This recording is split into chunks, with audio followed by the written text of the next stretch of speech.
Merci beaucoup, Ben. Bonjour à tous. Vous allez bien? Super. Alors, aujourd'hui, on va être plusieurs à vous partager ce que Dieu nous a mis à cœur. Et Dieu nous demande en fait comment être différent pour faire la différence. Et dans l'environnement dans lequel on vit, dans notre société, avec nos familles, dans nos études, dans notre travail, en fait, c'est la question qu'on se pose, c'est comment est-ce que nous, on peut être différents et justement faire cette différence. Et c'est pas facile, c'est vraiment pas facile d'être différent et aller à contre-courant, mais c'est ce que Dieu nous demande. Et ensemble, j'aimerais qu'on puisse, ensemble, chacun d'entre nous, se demander, est-ce qu'on fait vraiment la différence? Est-ce qu'on est réellement différent? On ne peut pas faire la différence si on ne connaît pas réellement Dieu. Si on ne sait pas qui on est vraiment en Dieu, notre identité en lui.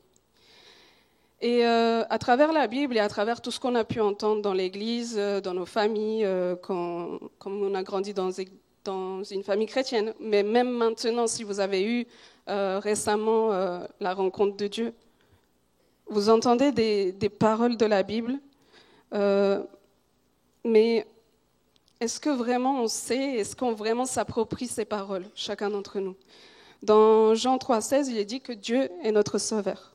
Dans Jérémie 29 au verset 11, il est dit que Dieu a des promesses et un avenir, de l'espérance pour nous. Au psaume 23, il est dit aussi que dans la vallée de l'ombre de la mort, il sera à chaque fois, à chaque instant avec nous. C'est vrai, c'est la vérité, c'est la parole de Dieu. C'est ce qui construit notre foi, c'est ce en quoi on croit aujourd'hui. Mais je voulais vous demander, et se demander aussi à nous tous ensemble, même moi-même, tous les jours je me demande ça aussi, est-ce que ces versets sont réels pour nous? Est-ce que l'on vit vraiment avec ces versets dans nos vies? Et est-ce que ce Dieu qui est mentionné dans ces paroles, est-ce qu'on le connaît réellement? Moi, longtemps, j'ai cru au Dieu de mes parents. J'ai été à l'église avec eux, j'ai vécu ma vie avec eux, et même quand j'allais à l'église avec mon entourage, en fait, je n'avais pas un lien avec Dieu. En fait, je ne le connaissais pas réellement. J'entendais des choses, mais je n'avais pas encore été touchée par son cœur, en fait. Et en fait, à ce moment-là, ce qui me manquait, et ce que j'ai réalisé plus tard, c'est que je me manquais une relation d'intimité, une connexion avec Dieu, quelque chose d'intentionnel. Et vous voyez, juste un exemple. Quand on faisait des études bibliques, il y avait des moments où, par exemple, moi personnellement, on cherche le sens d'une phrase, généralement le contexte, tout ça. Et pour moi, en fait, c'était comme si on faisait du français à l'école. Sujet, verbe, complément. Voilà. Pour moi, ça se résumait à ça, parce qu'en fait, des fois, je ne saisissais pas réellement la profondeur du message, de la parole, à ce moment-là. Et mon cœur, voilà, n'avait pas encore été touché, mais j'ai appris à le connaître en passant du temps avec lui, dans sa parole, en le cherchant. Et je voudrais, en fait, vous rappeler aussi que, par exemple, quand vous voulez connaître une personne, vous ne venez pas juste le dimanche matin dire bonjour, comment ça va, comment s'est passée ta semaine. Et puis, voilà, vous ne connaissez pas la personne, en fait.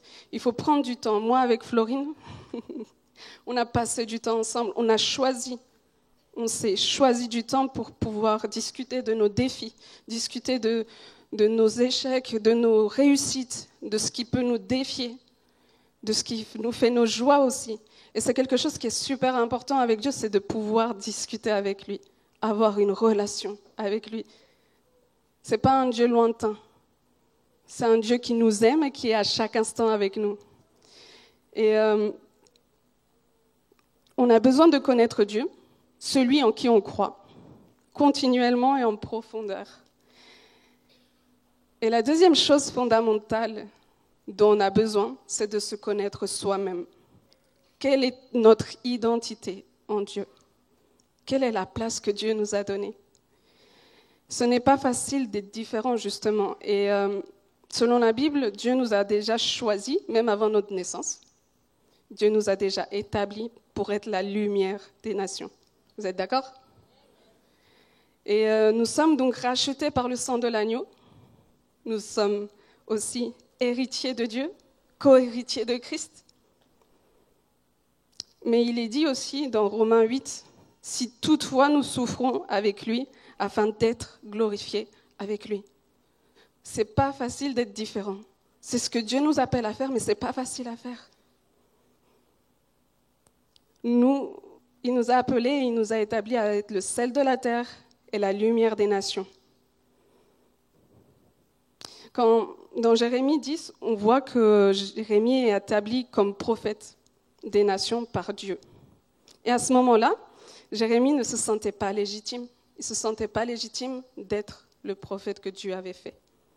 Mais Dieu lui dit, ne dis pas « je suis un enfant », car tu iras vers tout ce que je t'enverrai et tu diras tout ce que je t'ordonnerai. Dieu a établi Jérémie comme prophète. Dieu nous a établis à être la lumière des nations, à faire la différence, à donner le sel à cette terre. À donner du goût à cette terre. Et par grâce et par son amour, nous y avons déjà accès. Nous avons déjà accès à cela. Peu importe nos fautes, peu importe les conditions, peu importe nos erreurs passées, peu importe ce que les personnes de ce monde nous ont dit sur nos vies, peu importe si tu as été abandonné, peu importe si tu es rejeté. Dieu, il t'aime, Dieu t'a établi, Dieu, il te connaît, il t'a choisi. Il t'a choisi pour faire la différence. Il t'a choisi pour que tu te mettes debout, pour que tu sois cette lumière.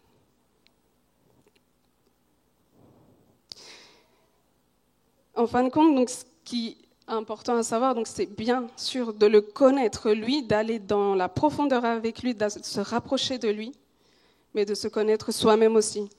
Et le plus important aussi qui me paraît essentiel, c'est que Dieu ne nous forcera jamais à se rapprocher de lui. Dieu ne nous forcera jamais aussi à entrer dans l'identité qu'il nous a donnée. Voici, je me tiens à la porte et je frappe. Si quelqu'un entend ma voix et ouvre la porte, j'entrerai chez lui et je souperai avec lui et lui avec moi. Ce matin, c'est avec cette pensée que je veux vous laisser. Non, il ne te forcera pas la main, il ne te forcera pas à faire ce pas-là, de le connaître plus, de prendre du temps avec lui, de la profondeur avec lui, de choisir aussi et d'accepter qui tu es en lui, d'accepter dans cette identité qu'il t'a donnée.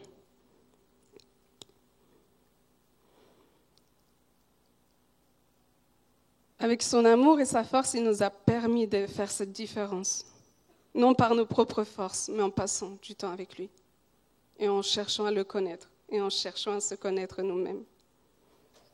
Merci pour votre attention. Merci pour votre cœur. Merci parce que je crois que Dieu veut faire des grandes choses avec vous, tels que vous êtes. Vous êtes unique et je crois que Dieu veut faire justement la différence parce que vous êtes unique et construire quelque chose de merveilleux avec vous. Florine ?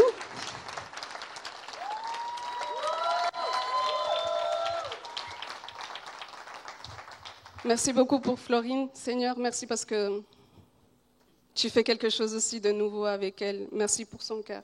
Et merci parce que je crois que Dieu aussi a mis quelque chose de fou et en feu pour vous. Amen. Merci Yuli, merci. Bonjour à tous. Alors pour ceux qui ne me connaissent pas, je m'appelle Florine et j'ai 27 ans et je suis mariée à Samson qui est juste devant.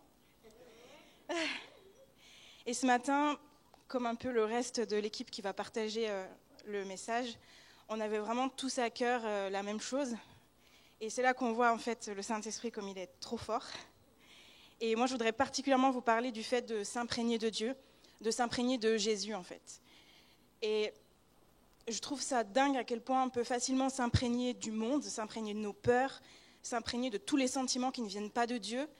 Mais s'imprégner de Dieu, c'est plus difficile. Et souvent, c'est quelque chose qui n'est pas automatique chez nous, en fait. Et je voudrais juste partager 3 points. Le premier, pour moi, c'est la religiosité qui nous trompe. Et il y a eu, juste encore quelques semaines, une introspection que je me suis faite de ma vie avec Christ, de ma vie de foi.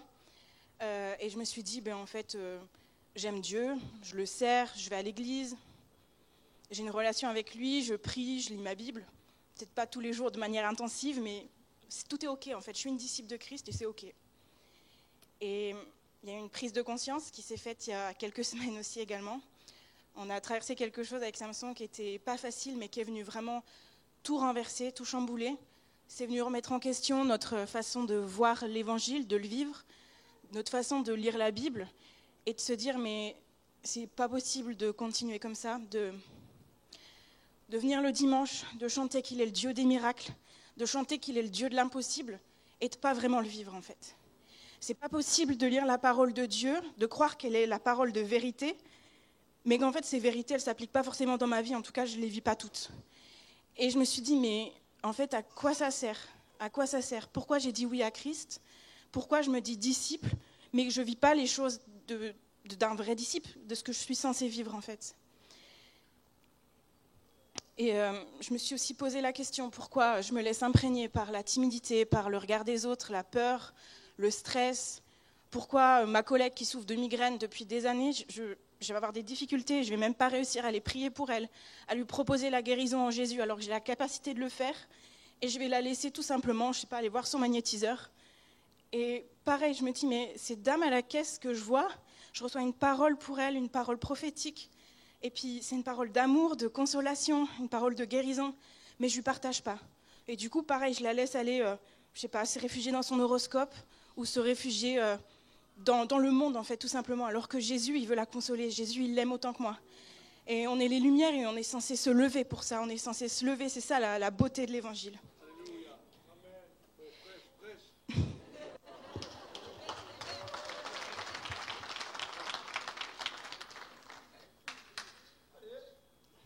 Je crois que c'est le temps pour nous de nous remettre en question et de comprendre qu'on doit se laisser façonner par le divin potier. Est-ce que tu peux mettre le verset dans Jérémie ? Super. Donc il y a ce verset qui nous parle particulièrement en ce moment à mon mari et moi. En fait, c'est Jérémie qui Dieu lui parle et lui dit de descendre dans la maison du potier. Donc je vais vous lire le verset. « Je descendis dans la maison du potier et voici il travaillait sur un tour. Le vase qu'il faisait ne réussit pas. Et comme il arrive à l'argile dans la main du potier, il en refit un autre vase, tel qu'il trouva bon de le faire. Et la parole de l'Éternel me fut adressée en ces mots. Ne puis-je pas agir envers vous comme ce potier, maison d'Israël ? Voici comme l'argile est dans la main du potier, ainsi vous êtes dans ma main, maison d'Israël. » Et je crois que c'est vraiment le temps, la saison où il faut qu'on se laisse imprégner par Dieu. Et à plus on sera imprégné de Dieu, à plus les choses qui ne viennent pas de Dieu, elles disparaîtront, mais elles reviennent vite. Alors il ne faut pas lâcher, il faut continuer à persévérer dans la présence de Dieu, il faut persévérer avec lui. Et sa main, il nous façonne en fait, et c'est le temps aussi de se laisser imprégner par sa patte, par lui, par qui il est en fait. Il veut faire des choses merveilleuses avec nous, mais il faut juste qu'on soit disponible et disposé pour qu'il les fasse.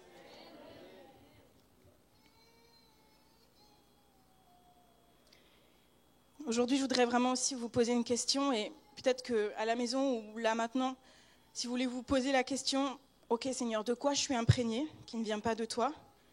Et aujourd'hui, je veux renoncer à ces choses-là, et je veux me laisser imprégner par toi, uniquement par toi. Le Seigneur nous dit que ce n'est pas un esprit de timidité qu'on a reçu, mais que c'est un esprit de force, d'amour et de sagesse. C'est dans 2 Timothée 1 au verset 7. Et Dieu est tellement puissant, il veut tellement faire de grandes choses avec nous. Et si on continue de se laisser imprégner par cette timidité, par cette peur, par toutes les choses de ce monde, on n'avancera pas. Et on ne peut pas attendre le réveil comme ça, ce n'est pas possible. Et je crois que pour espérer voir le réveil venir, en fait, on doit juste être réveillés nous-mêmes. On doit juste se réveiller, on doit juste s'approcher de Dieu, on doit juste être dans sa présence.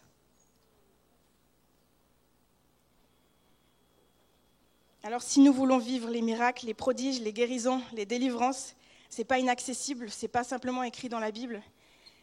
et on est déjà même censé le vivre. On a la capacité de changer le monde, on a la capacité de faire la différence, d'être différent pour faire la différence. Et ça, c'est incroyable que Dieu veuille nous utiliser, c'est la beauté de l'Évangile. Et on n'allume pas une lampe pour la mettre sous un seau, nous dit Dieu, dans Matthieu 5 au verset 15. Et je crois que c'est le temps, frères et sœurs, qu'on sorte de sous nos seaux. Je crois que c'est le temps qu'on se lève, qu'on se dise, cette fois, je veux juste être dans l'audace, je veux juste être dans la force, dans le courage, avec la sagesse de Dieu, avec l'humilité.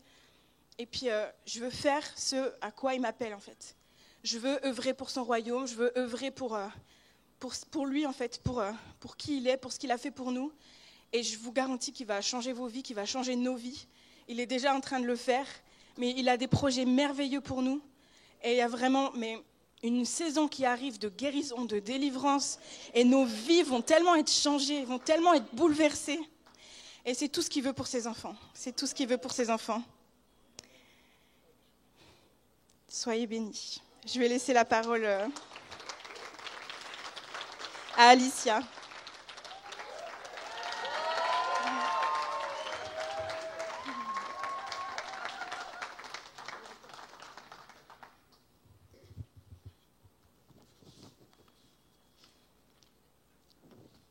Bonjour à tous, j'espère que vous allez bien. Alors je vais me présenter brièvement pour ceux qui ne me connaissent pas. Donc, je suis Alicia, j'ai 32 ans, je suis professeure. J'ai mon mari Michael qui est là et nous avons 2 enfants, Kélia et Eliam. Alors ce matin, j'aimerais m'adresser aux parents dans la salle, il y en a beaucoup. Est-ce que vos enfants vous obéissent-ils parfaitement à chaque demande que vous leur faites ? Ok, j'avoue, moi aussi, avec mon mari, on peut galérer quelquefois. Et je nous pose la question, est-ce que nous obéissons parfaitement à Dieu ? Alors, je vois certains qui se cramponnent aux chaises. Je vous promets que ça va être un peu pimenté, mais le piment, c'est doux, hein ? Eh oui. Alors, l'obéissance. Ouais, l'obéissance, sacré thème. L'obéissance, c'est celle qui va accélérer notre vie chrétienne. C'est celle qui va nous conduire et c'est celle par laquelle Dieu va nous passer pour nous élever. Donc le message que je vous apporte ce matin, c'est un message qui est basé sur les tremplins de l'obéissance et on va en identifier 3. Mon premier tremplin que je vous partage ce matin, c'est l'intimité avec Dieu. Et ma sœur Florine l'a pas mal rappelé déjà dans son message précédent. Effectivement, c'est important d'être intentionnel, d'être à son écoute. Dans Jean 14, 21, il est dit « Celui qui a mes commandements et qui les garde, c'est celui qui m'aime. Et celui qui m'aime sera aimé de mon Père, je l'aimerai et je me ferai connaître à lui. » Clairement, plus on passe du temps dans sa présence, plus on devient sensible à sa voix, plus on va reconnaître sa voix et plus les convictions célestes mûrissent dans nos cœurs. L'obéissance, ça va nous rapprocher de Dieu. On ne peut pas s'attendre en fait à recevoir des orientations, des conseils, des directives de Dieu si on ne privilégie pas les temps avec lui. C'est indéniable. Donc obéir, c'est se soumettre à une demande. C'est faire le choix de se soumettre à la volonté de Dieu. C'est comprendre sa volonté, parfois même quand ça ne va pas du tout dans notre sens, et bien souvent. Josué 1, verset 8 nous dit que ce livre ne s'éloigne pas de ta bouche. Médite-le jour et nuit pour agir fidèlement selon tout ce qui est écrit. Car c'est alors que tu auras du succès dans tes entreprises, c'est alors que tu réussiras. C'est dans l'intimité, en lisant sa parole et surtout en la proclamant, que nous mettons en pratique ses commandements. Et donc que nous allons obtenir les bénédictions qui en découlent. Deuxièmement, obéir, c'est se soumettre à la personne qui impulse la demande. Après avoir écouté, il s'agit de mettre en action la volonté du Seigneur et non la mienne. Donc le deuxième tremplin de l'obéissance, c'est la mort à soi. Renoncer à sa propre volonté. En fait, il s'agit de faire des choix, accepter que Christ prenne de plus en plus de place dans notre vie et que nous diminuons. Et j'aimerais vous encourager en vous disant que c'est vraiment une progression qui se fait jour après jour, pas à pas. En Galates 2:20, il est dit J'ai été crucifié avec Christ. Et si je vis, ce n'est plus moi qui vis, c'est Christ qui vit en moi. Si je vis maintenant dans la chair, je vis dans la foi au Fils de Dieu, qui m'a aimé et qui s'est livré lui-même pour moi. Est-ce que vous imaginez, par obéissance à son Père, il s'est livré à la croix pour nous, il est allé jusqu'à la mort. Prenons conscience vraiment de ce qu'a fait Christ pour nous. Et j'aimerais vous dire, et Florine l'a dit tout à l'heure, en recevant le salut de Christ, quand on lui a donné notre vie, on a reçu aussi une mission qui allait avec, une responsabilité, celle d'apporter le royaume des cieux sur la terre et que Dieu se glorifie à l'intérieur de nous, par nous. Et en soumettant en fait notre propre volonté, c'est notre raisonnement charnel qui va mourir petit à petit pour vraiment laisser place au raisonnement spirituel de Dieu en nous. Et j'aimerais aujourd'hui vraiment qu'on conscientise tout ça en se disant que à partir du moment où on a conscience de ce que Dieu nous demande, nous devons absolument rechercher cette obéissance. Et que clairement, il faut prendre conscience des enjeux qu'il y a dans l'obéissance et des enjeux qu'il y a dans la désobéissance.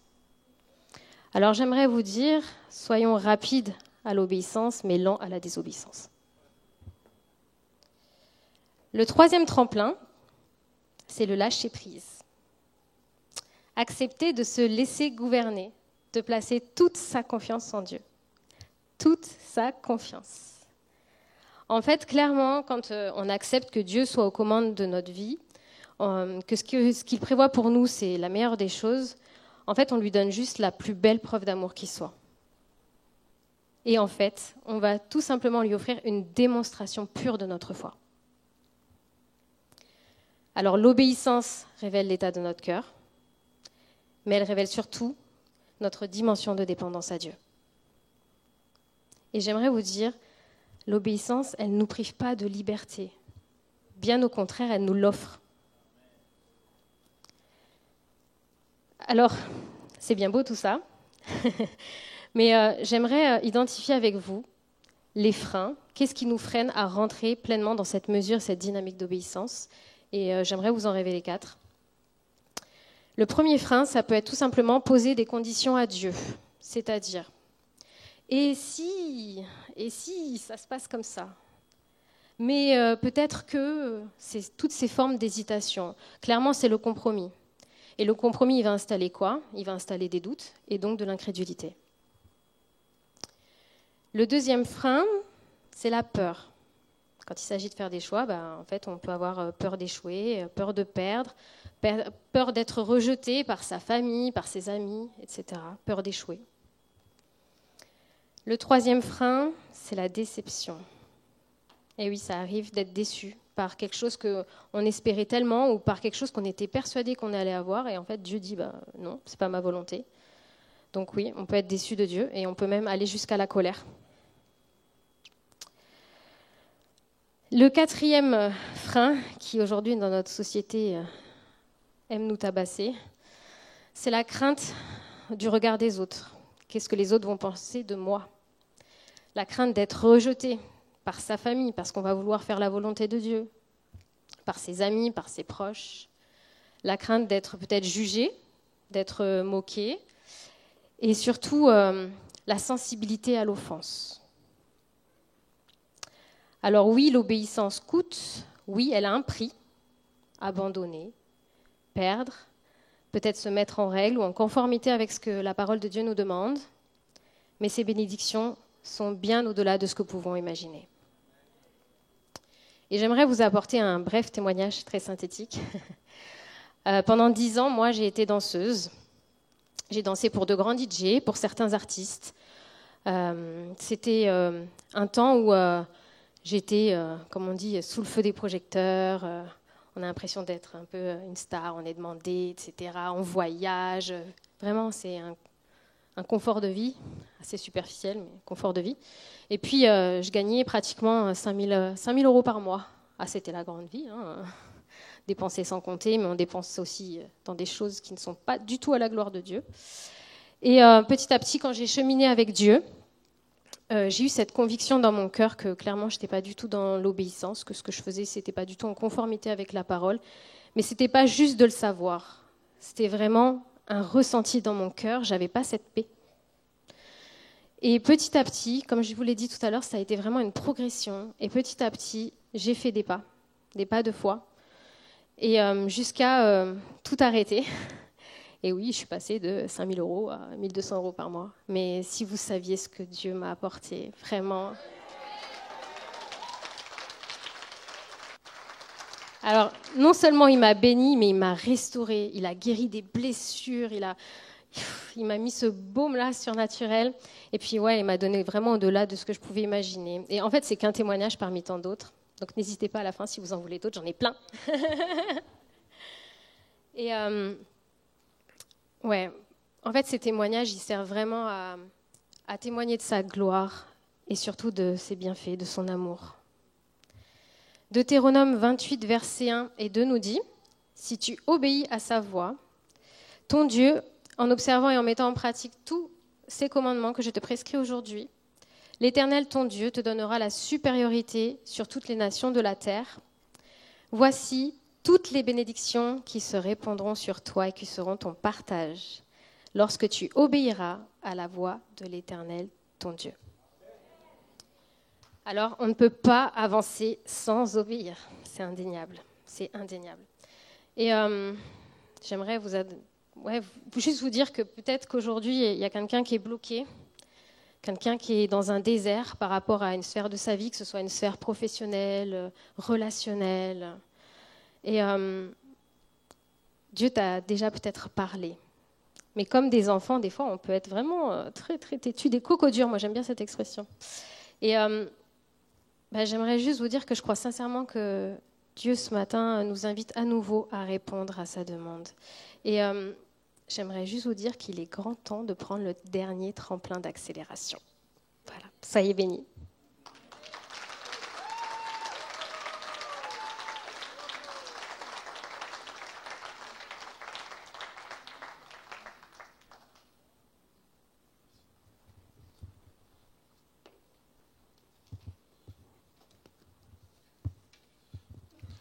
Alors, bonjour à tous. Pour ceux qui ne me connaissent pas, je m'appelle Eliab, je suis fiancé à Elisabeth. Et ça doit faire à peu près 1 an que je viens à Clé. Et je tiens à remercier vraiment l'Église parce que même si ça fait pas longtemps que je suis là, on m'a confié des responsabilités, on a eu confiance en moi et vraiment je veux vous le rendre aussi aujourd'hui. Et je veux honorer tous les gens qui ont eu confiance en moi. Par exemple Anne qui gère la jeunesse et qui nous a accompagnés durant toute cette année. Je crois vraiment à tout ce qui a été dit, notamment par Florine, ce qu'elle a apporté, ce désir de vivre des choses en plus. Et on a été enseigné dans comment chercher Dieu, s'imprégner de Dieu, obéir à Dieu. Et aujourd'hui, j'ai envie d'amener encore plus loin. J'ai envie d'amener quelque chose que le Seigneur a mis dans mon cœur. Je vais commencer par lire 2 textes, Apocalypse 3, versets 14 à 19, et 2 Timothée 3, versets 1 à 5. Écrit à l'ange de l'église de Laodicée, voici ce que dit l'Amen, le témoin fidèle, le véritable, le commencement de la création de Dieu. Je connais tes œuvres, je sais que tu es tiède, et que tu es ni froid ni bouillant. Pardon.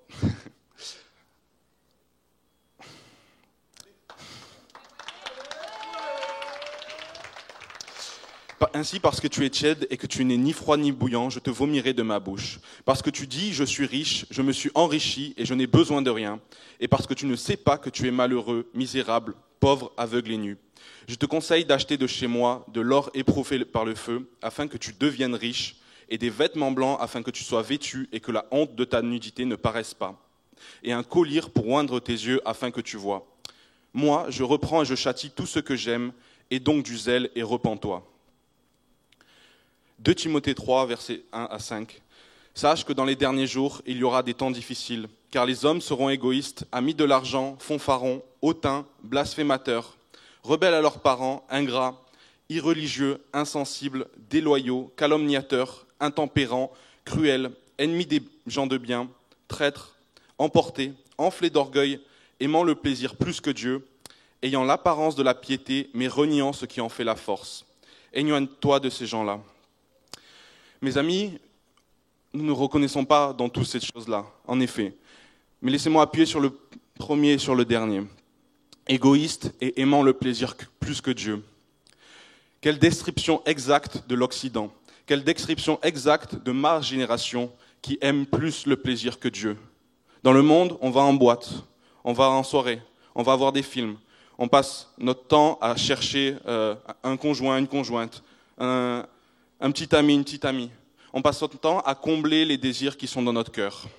Notre vie n'est plus dédiée à Dieu, ni à notre famille, ni à notre communauté. Elle est dédiée à nos plaisirs égoïstes. Égoïste parce que tous nos plaisirs sont tournés vers nous-mêmes. Égoïste parce que toutes ces choses-là, nous les faisons pour nous-mêmes. Et malheureusement, l'Église n'en est pas épargnée. Malheureusement, je n'en suis pas épargné. Toute ma vie durant, j'ai effectué des actions pour mes propres plaisirs et à l'encontre de Dieu. Voici ce qui nous sépare de Dieu, c'est notre péché. Et même si nous venons à l'église, même si nous sommes baptisés, même si nous sommes repentis, beaucoup de nos actions sont encore tournées vers notre propre plaisir. Voilà pourquoi dans la lettre de Laodicée, Jésus nous dit que nous nous croyons riches. Nous avons beaucoup de choses, nous avons beaucoup de biens. L'Occident et la France manquent de peu de biens matériels. Nous sommes riches, nous sommes la génération la plus riche qui n'ait jamais existé sur Terre. Nous avons tout. Mais pourtant, ô combien nous manquons des richesses spirituelles, ô combien nous sommes vides et creux, ô combien notre évangile a peu de puissance, a peu de portée. Ayant l'apparence de la piété, mais reniant ce qui en fait la force. Mes amis, voici un verset qui met le doigt sur le problème. Nous avons l'apparence de la piété. Je viens à l'église, je fais comme si tout allait bien dans ma vie. Mais pendant des années, j'ai été addict à la masturbation, j'étais addict aux écrans. Quand je vais au travail, je passe des journées à ne rien faire. Et voilà que quand je viens à l'église, tout de suite je suis un bon chrétien, tout de suite je lève les bras et je chante et je loue le Seigneur. Mais qu'a fait le Seigneur pour moi? Oui, il m'a libéré, oui, il m'a amené au salut. Mais le Seigneur nous a appelés à la sanctification, le Seigneur nous a appelés à vivre une vie libérée totalement du péché. Ainsi, si la piété était réellement parmi nous, où en sont donc les fruits? Où est la force de la piété que Paul prêche à Timothée? Où est la puissance de l'évangile? Où sont les masses de convertis, les guérisons, les miracles, les prodiges et les transformations puissantes de vie? Comme Florine l'a dit, nous les connaissons par cœur. Nous les lisons tous les jours dans notre Bible. Nous en parlons. Nous sommes heureux quand nous voyons des guérisons, mais ô combien elles sont loin de nos propres vies. Ô combien elles sont loin de nos propres vies. N'avons-nous pas reçu le même esprit que les premiers disciples? N'avons-nous pas reçu le même esprit que Jésus-Christ? N'avons-nous pas son esprit en nous? Mais quel esprit faible que je vois dans l'Église. Pourquoi alors ne vivons-nous pas les mêmes choses? Dieu aurait-il changé, mes amis? Dieu changerait-il dans les temps? Est-ce que son Église devrait changer parce que le monde extérieur change? La réponse qui nous provient de la Bible est non. Jésus est le même hier, aujourd'hui et éternellement.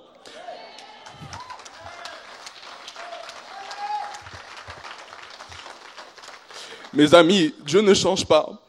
L'évangile et la puissance nécessaire n'ont jamais changé et ne changeront jamais. 1 Corinthiens 2, verset 4. Et ma parole et ma prédication ne reposaient pas sur les discours persuasifs de la sagesse, mais sur une démonstration d'esprit et de puissance. Dieu et l'évangile n'ont pas changé. C'est donc nous qui avons changé, mes frères et sœurs. C'est nous qui avons changé, c'est l'Église qui a changé. Nous sommes donc responsables de cette différence. Mais si nous nous repentons, si nous revenons à Dieu, Dieu est bon et fidèle pour répandre son esprit à nouveau. Mes amis, nous sommes dans les temps de la fin. Beaucoup de signes sont là. Beaucoup de choses annoncent le retour de Jésus. Regardons au Moyen-Orient, regardons en Russie, regardons les choses qui se préparent. Le retour de Jésus est proche et Dieu veut envoyer son esprit sur toute chair. Alors je vous en prie, ne faisons plus obstacle à Dieu par notre péché. Ne faisons plus obstacle à Dieu par le manque de repentance. Aujourd'hui, si nous reconnaissons en tant qu'Église que nous avons péché et que nous avons délaissé la vraie foi pour des œuvres vaines, le Seigneur sera bon et nous remplira à nouveau de cette puissance pour transformer les vies.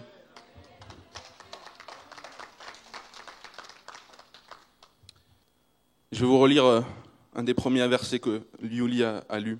Apocalypse 3, versets 20 à 22.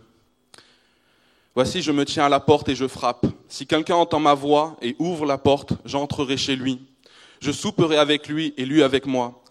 Celui qui vaincra, je le ferai asseoir avec moi sur mon trône, comme moi j'ai vaincu et je me suis assis avec mon Père sur son trône.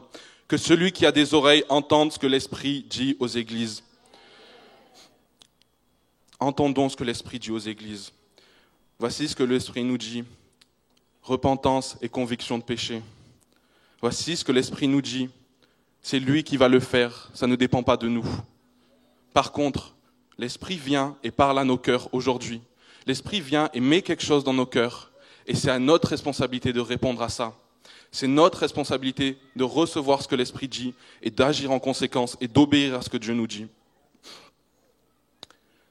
À celui qui vaincra, je le ferai asseoir sur le trône, sur mon trône, comme moi j'ai vaincu et je me suis assis avec mon Père sur son trône. Si Jésus est assis sur le trône avec le Père et qu'il nous fait asseoir sur son trône, alors sur quel trône serons-nous assis? Nous serons assis sur le trône de Dieu, mes amis. C'est ça que dit l'Apocalypse. À celui qui vaincra, je le ferai asseoir sur le trône de Dieu. Quelle chose extraordinaire, quel mystère de la parole. Comment nous, hommes, pécheurs, indignes, nous pouvons recevoir ça.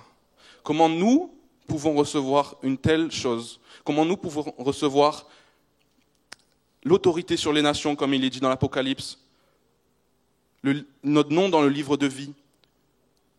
Jésus dit, je confesserai son nom devant mon Père et devant les anges.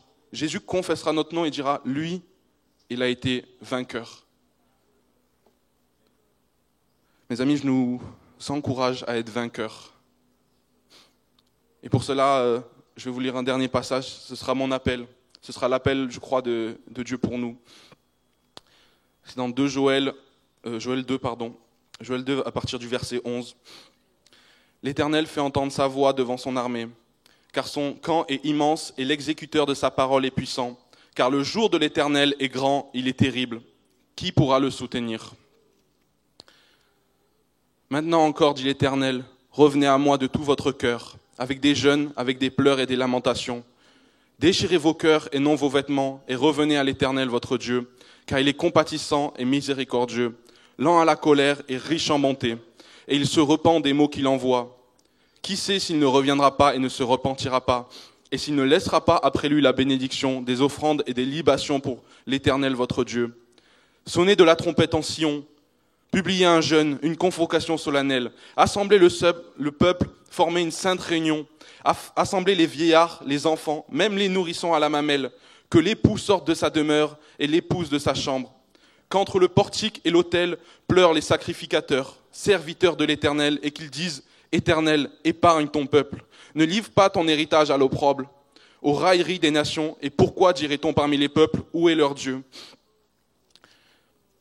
Mes amis, je crois que nous ne vivons pas encore ce que les apôtres vivaient pendant les actes, ce que beaucoup de chrétiens ont vécu pendant des réveils. Mais je crois que si nous déchirons nos cœurs et non nos vêtements, si nous rentrons dans notre cœur et que nous cherchons là où Dieu veut nous parler, je crois que le Seigneur va nous amener à la repentance, nous amener à confesser certaines choses et à revenir à lui.